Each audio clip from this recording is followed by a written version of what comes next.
Hello everyone, it's Thursday. It's Question Thursday, the day that I answer questions that I asked you to ask me on Twitter. Never done a video like this before, wasn't sure if I was going to get enough questions for it, but I got some right here and we're going to answer some. This isn't all of them, but this is a smattering of the questions that I got from those of my followers on Twitter. And these are in an order. Some people asked multiple questions and I pulled from those multiple questions, so this isn't all of them, but it's a good idea of what they were about. What was your favorite family vacation and why? I was thinking about this and I think it would have to be when we went to New Mexico and Arizona in 2006. That was the year we rode the Cumbers and Toltec Scenic Railroad. It's a narrow gauge railroad, much like the Durango and Silverton, which is in Durango, Colorado, but this was in Chama, New Mexico. And I remember the hotel we stayed at did this chuck wagon dinner, which is kind of like a southwestern name for like an outdoor barbecue kind of thing. It was really, really cool and really good. Who was the most influential person for your faith? This was a hard one to think about because there have been many people, and I mean the cop-out answer could be my parents,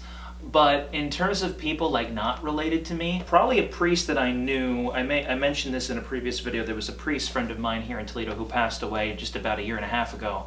I met him on a retreat that I went on shortly after I moved out here. I miss him quite a lot, and I miss interacting with him and seeing him on a regular basis. He was always good at reminding us of how much God loved us and continues to love us. What's your dream occupation? I would love to be a high school band director. That is my dream occupation. High school marching band is a dream of mine, high school wind ensemble and things like that. I would love to do that at some point in my life. If you could meet any current living celebrity, who would you pick? Well, I would pick John and Hank Green, but I've already met them. Shameless plug. But if I had to pick a current living celebrity, I'd like to meet Tom Hanks. Seems like a pretty neat guy. Tom Hanks or Tim Allen. Yeah, both of them maybe. What is your favorite thing about yourself? I have a very good sense of direction. I don't get lost very easily.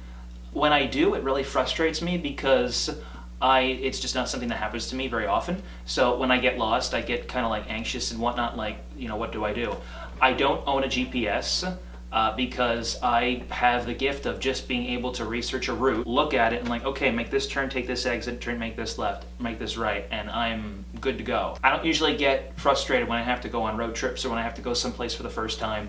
So yeah, I have a very good sense of direction. Favorite/least favorite thing about your job? Favorite thing, obviously, just being around the kids, being around the students. I mean, I love the dynamic that they have and that I can have with them when I interact with them. I absolutely love that. Least favorite, paperwork. Pretty much all the paperwork that comes with being a teacher. Not just like grading stuff, but like the professional paperwork. That's kind of the stuff, the necessary evils of any job. All jobs have paperwork.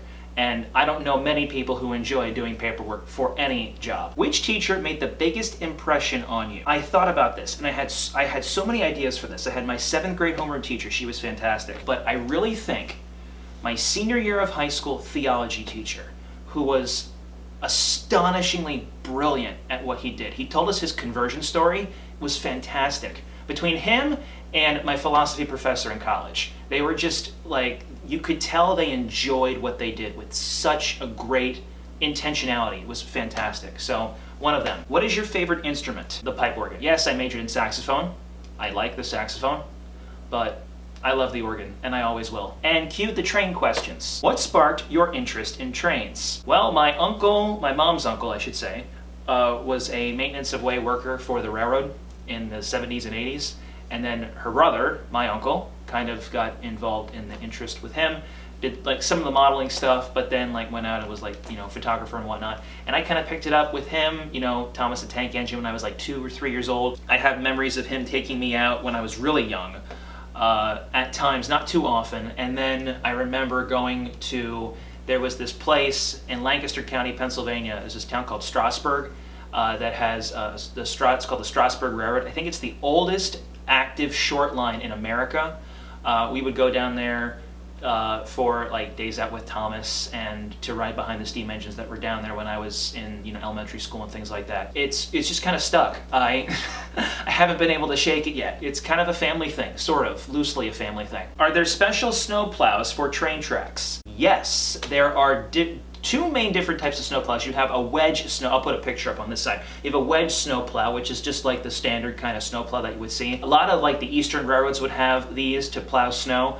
But out west, when the snow would get too deep, you couldn't use one of these. You would have to use something called a rotary snowplow, which is what you're seeing right here. Union Pacific, the Denver Rio Grande Western, and a lot of the other western railroads had these because of the Rocky Mountain grades in Colorado and even in Utah. Because of the higher altitude and a lot more snow, it would get drifted, and a wedge plow would not be able to effectively clear the tracks, so you would need a rotary snowplow. There's also something called a Jordan spreader, which is kind of like a snowplow, but it's used for other things like spreading ballast and digging ditches along the side of the tracks, but sometimes they use that to clear snow as well. How many normal-sized marshmallows can you fit inside your mouth? Would you rather fight one horse-sized duck or 100 duck-sized horses? Is this even a question? I mean, there's a clear answer to this. 100 duck-sized horses is far easier to manipulate than one gigantic horse, unless you have like, I don't know, a gun or something. But then again, like how sturdy is the, I don't know. Probably like, yeah, 100 duck-sized horses, because I don't know, you just like smack them. And that's all the questions I have for this video. So this was kind of fun and interesting. If this is something you enjoyed, maybe this is something I'll look to doing more in the new year. Which, speaking of the new year, yeah, 2020 is wrapping up.